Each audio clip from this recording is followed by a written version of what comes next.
We begin in West Africa, where Nigeria has released a photograph of President Muhammadu Buhari, the first in almost 3 months since he left the country for treatment in the UK. The picture shows Buhari dining in Britain with senior members of his political party. Speculation is rife in Nigeria over Buhari's medical condition. Buhari is on his second medical leave so far this year. His health has also sparked debate about his ability to finish his current term to his being able to contest the 2019 election.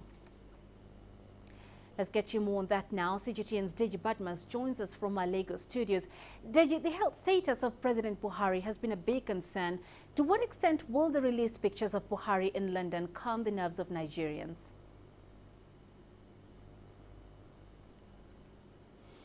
Well, thank you, Penina. It definitely would. I mean, let me give you a background to why I think it would calm nerves in this country.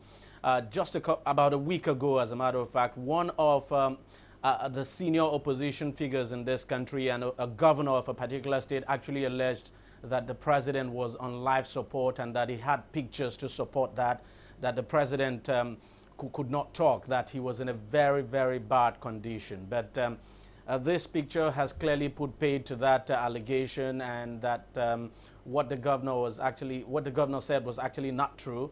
And to be candid, I mean, you look at social media in this country, a lot of people are relieved to see that the president is actually not in a bad way, and that they saw him smiling in that picture.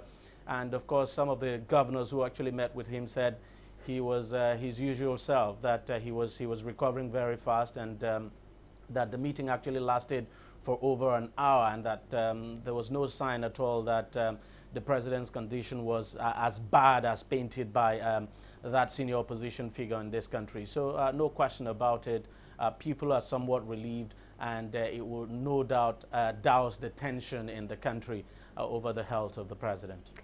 Deji, the official word is that Buhari will return to Nigeria only after getting the go-ahead from his doctors.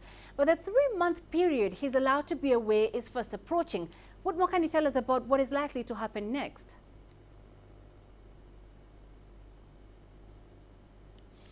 Well, first of all, there's no constitutional provision stating exactly how long the president needed to be away on a medical leave. There's no constitutional provision. So let's just be clear about that. And in any case, he handed over power to the vice president, who is acting on his behalf now.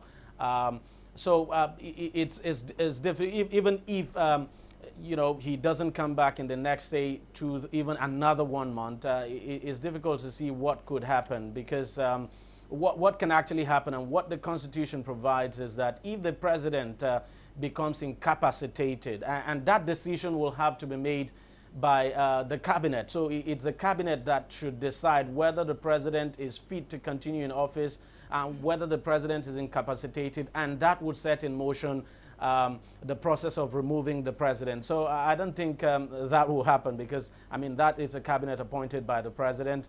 So and what we understand the president is even looking at is that the president, if he doesn't come back in the next 1 or 2 weeks, might basically apply for his accumulated annual leave. And remember, he's entitled to about 60 days of a leave in the year.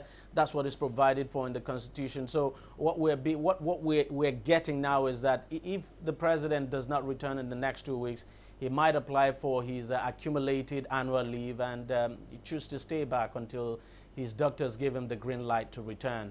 But at the end of the 3 months, as you said, well, the Constitution does not provide for what would happen, as in it's not stated in the Constitution that the president has to be back after 3 months. All right, let's leave it there. Deji, thank you for joining us. Deji Badmas in Lagos.